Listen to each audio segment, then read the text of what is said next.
진짜 맹랑한 애였습니다. 이준석이. 그리고 저야 그 이준석이 엄마뻘 되는데 정말 부모의 어미의 배를 가르고 나오는 살모사하고 똑같은 그런 정치를 하는 게 이준석이다. 제가 이번에 깨달았습니다.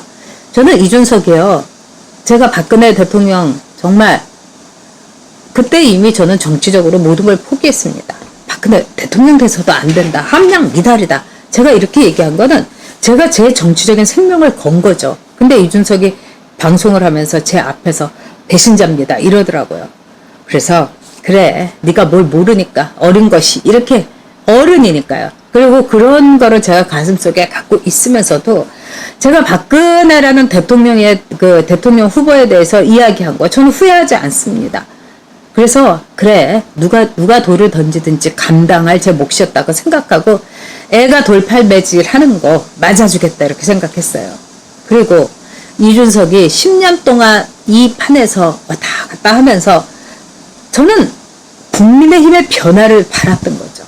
그런 점에서 젊은 친구들이 이준석을 통해서 쫙 입당 러시가 있으니까 이걸 통해서 걔가 마크롱처럼 할 수 있을 거라고 생각을 했어요. 근데 보니까 아무나 마크롱 되는 게 아닙니다.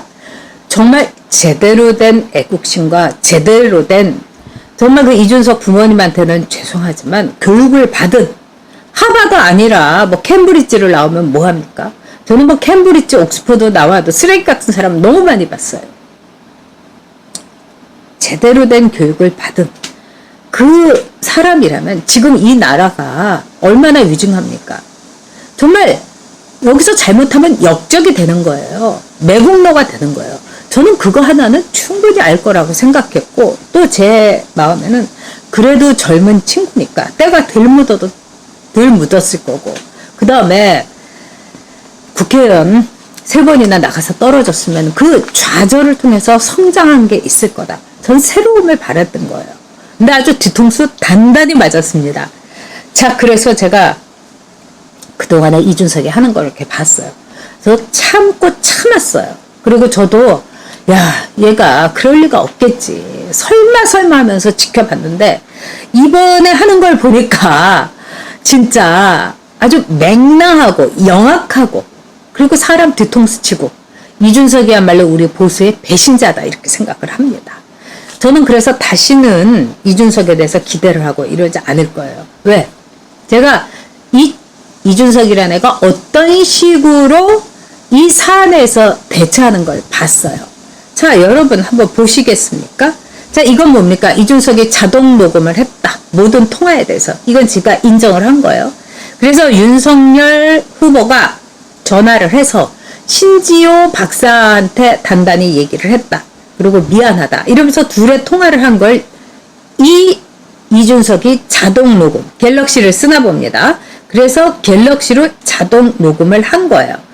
자, 여기에 대해서는 이준석이 다 말하자면은 인정을 했다는 거예요. 자동 녹음했다. 그런데 이준석이 그야말로 자기 말에 대해서 변명하는 거 여러분 한번 보십시오. 기가 막히죠.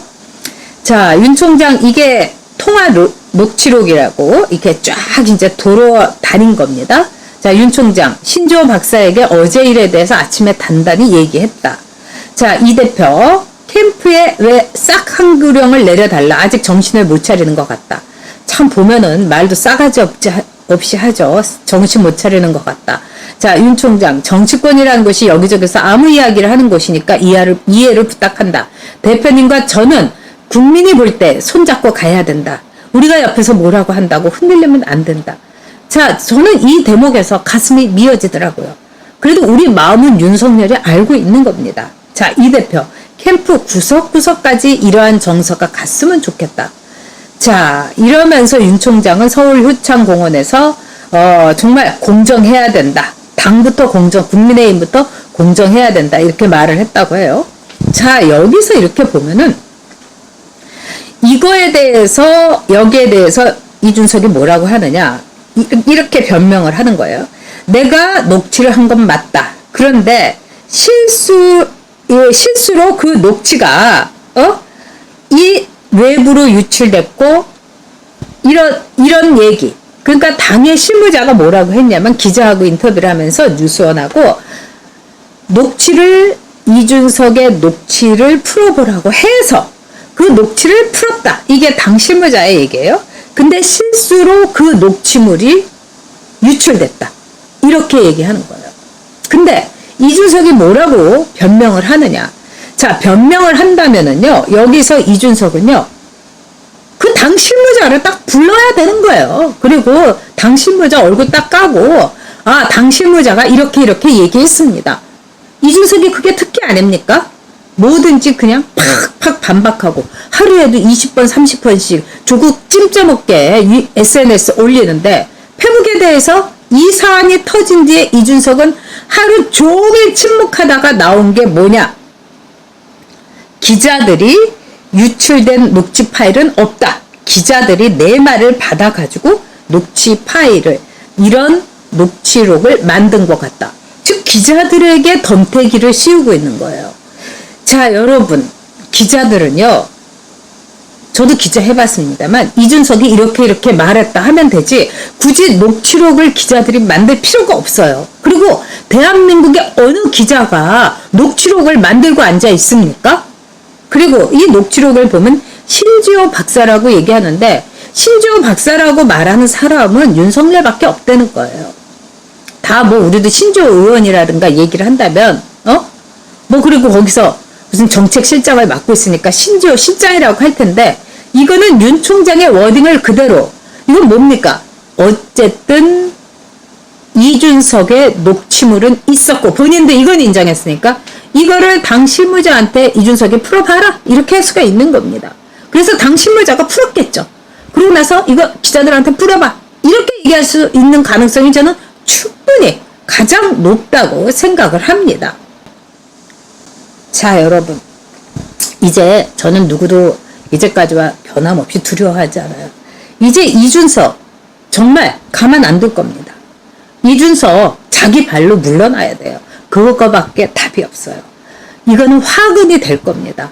저도 제 일에 대해서 책임을 지고 이준석을 물러나게 하는데 모든 힘을 저는 다 기울일 겁니다.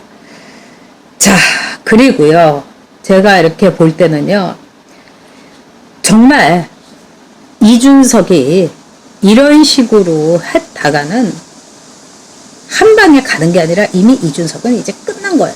그리고 이제 우리가 참, 저는 제일 안타까운 게 뭐냐면 왜 20대 30대에 그 순수한 희망을 이준석이 이런 식으로 이용해 먹었는가.